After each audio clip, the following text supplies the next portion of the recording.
Okay. Hello guys, thank you so much for tuning in. This is Refining Perspective. Without wasting no time, let's jump straight into today's episode. Audio Jungle.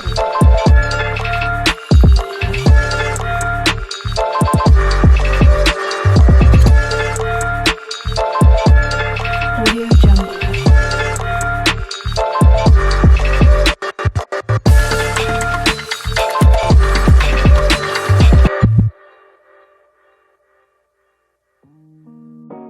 Hello everybody, thank you so much for tuning in to yet another episode of Refining Perspectives.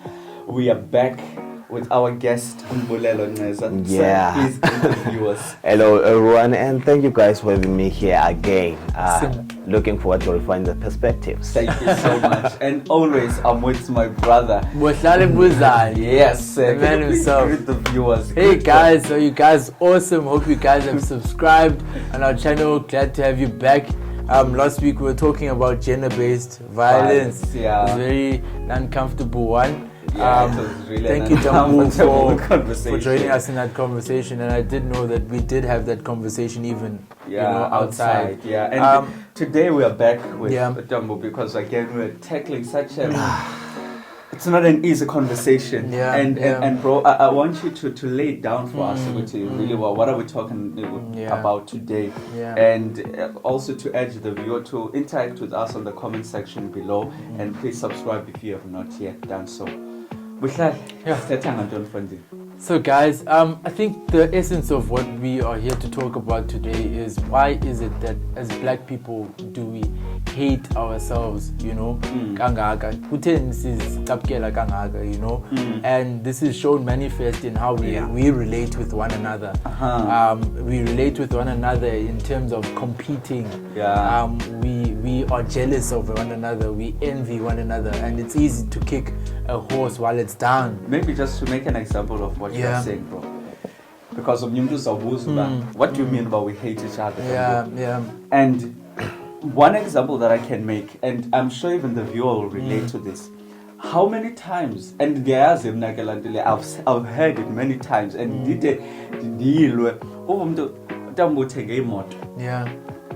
instead of bandimncoma uba ethenge imoto ngathi uba yambulala like installment yala moto. I don't even know ukuthi uba uthenge installment or uthenge cash. Recently there's an incident of someone that we know. Kwenzeke a terrible incident whereby someone invaded privacy yakhe. But people were kind of like cheering that terrible act. And mostly yenziwa people of the same color as us. So, and I believe even the viewers would agree with it. Really, we do portray some kind of self-hatred as abantu abamnyama. And besides those things, also again, look at the murder rates happening in the country. It's black people killing black people. Look at the rape rates. And it's not only South Africa, all over the world, even in America. It's like black people hate themselves. That's what I feel. It's like we're not comfortable by seeing one another like someone else is succeeding and I'm not at their standard. So by all means, I'm always finding a way to come against them. For example, I once saw a quote, but I don't remember what it really says, but the meaning of it says, yes, I'm looking at everything good that you are doing, but I'm just guarding. Once you make one mistake, that's when I'll come up and Imagine everything else that is good you are doing, I'm looking, I'm observing. And up until you make one mistake, then a black person will start to really show up and be as if they know everything that they were expecting you're going to make a mistake. Guys, where does that come from? I think it comes from a deep place of engaging the world from a place of unworthiness. Deep down we believe we are not worthy. Deep down we believe we're not enough. Therefore we project all of that onto other people. And maybe I know about I'm trying to go even deeper and try to become so. But even that, why do we find that we are not comfortable in our own skins? How did we get there? Black people have been through a lot, guys. We need to understand that. Our forefathers have been through a lot. The slavery times, in South Africa, the apartheid times, in which in apartheid times, like, it really, like, black people were seen as nothing, and white people were more superior than black people, and all that really caused some trauma. And that multi-generational trauma, black people have to find ways for them to survive during that time. They've created some systems that could really accommodate them to find protected, to find themselves surviving within that period. And umzekelo obuhlala eyowayenza ubesithetha ngalento wenza umzekelo I'm just thinking ngalento uTambo ayithetha ukuthi siye sa formulate the generation before us siye formulate indlela zo survive ukubekelwa during those times. And you made an example of yourself for instance umzali wakho could not attend. Can you just go back to that example, because I think it really fits into what Utambo was saying. So basically I used to go to a school that was multiracial, and Kwesa School used to be parent evenings. So my mom used to work overtime, and she used to work night shift even at the work, so she couldn't attend parent evenings. And in Western culture, parent evenings are valued. And now I was going through a Western system, so I then ended up valuing into yoba umzali wami will show their love for me if they attend the parent evening. So whenever I come back home frustrated, Mom, you didn't go to parent evening, she would say, Fondin, I'm paying your school fees, you know. And with system and how she functions on survival, paying means love. Do you understand? But I could not interpret that, because in the system I was in, love meant something else. Do you get what I'm trying to say?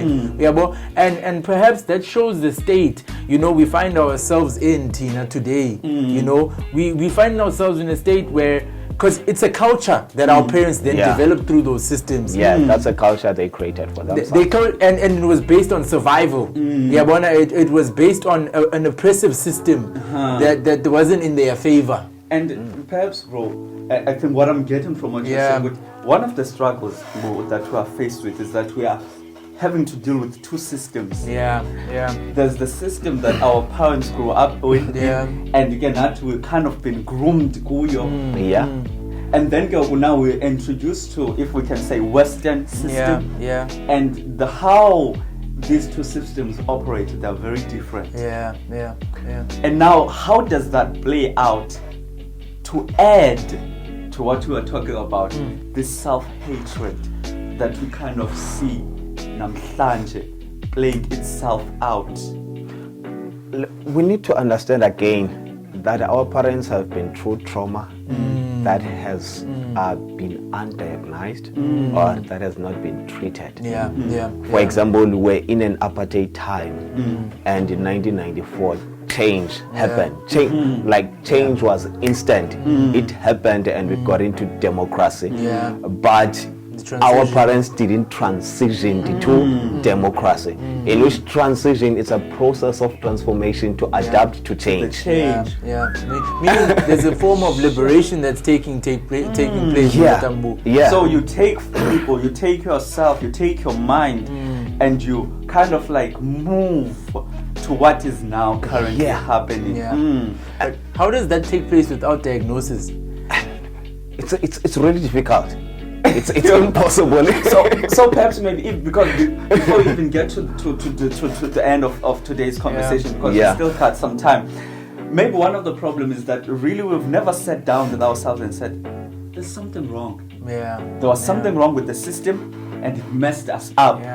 And come to even, because you know there are clashes with the example that you made, that now they develop because of the system, not because inherently our parents don't love us, but the system kind of programmed our parents, the generations before us, to portray love ngendlela ethile that is different from ourselves.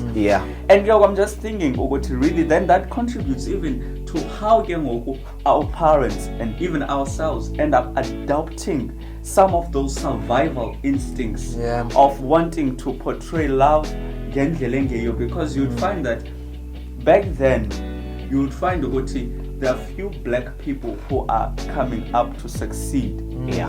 And so it was more of that bred a mind of individualism. Right? That individualism now is carried over to now, where you find we are free now, we are liberated. We are supposed to be more working together to find opportunities to help each other succeed.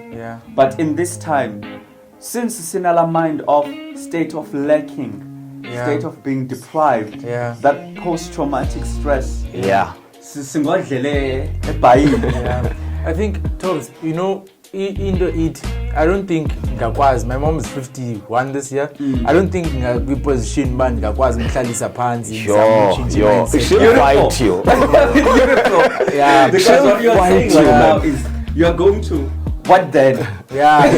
So I think upper is to accept that these systems have broken us too. And that's where we should depart from. Understanding that now, not getting that validation in a Western way did affect me somehow. And because somehow the education system that came into me, it affected me. So now I'm who I am now, and it's how I deal going forth. So I would say, Tobbs, we need to acknowledge first that now we are broken. And now we need to, really ask ourselves, what do we truly value? In essence. And what we value shouldn't be based on society's standards. No. What we truly value should be based really on who I don't know. And again, values, let's learn this. Values, we get them from our homes, from our families. That means if we need to heal and really be transformed to be able to adapt to the change of a democracy. I'm sorry to cut it off. We're talking about healing. Man. Because we are traumatized. We're traumatized by our parents. We're traumatized because with healing.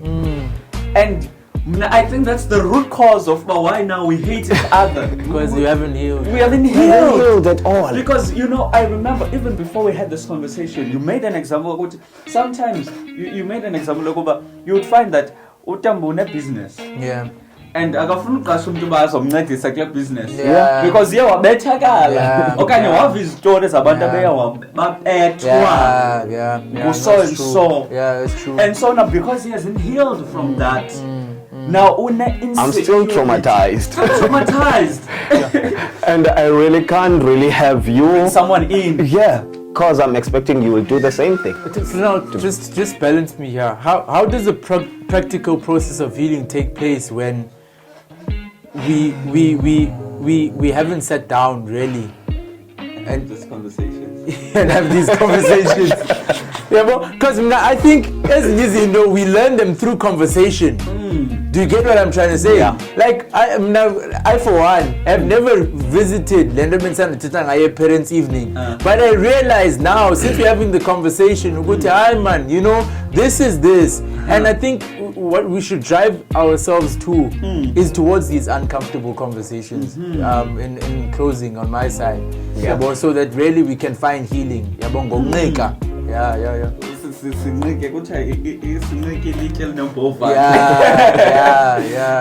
And that's really what will help us out, guys. If we can start these conversations firstly from because it's going to be difficult to start these from our own homes. But though the problem is there, broken homes will create broken children and broken society. That's true. And again, we have to create our own circles where us as individuals will really sit and have these conversations. I love that we have this platform starting to have this conversation because it's going to trigger to others to say exactly this is what we should be talking about. This is what we should be really talking about. Bro, I don't know if you watched, but one of our subscribers who also has a YouTube channel, I remember there was one beautiful episode that she had with her friends whereby they were talking about being raised by single mothers. It was a beautiful conversation.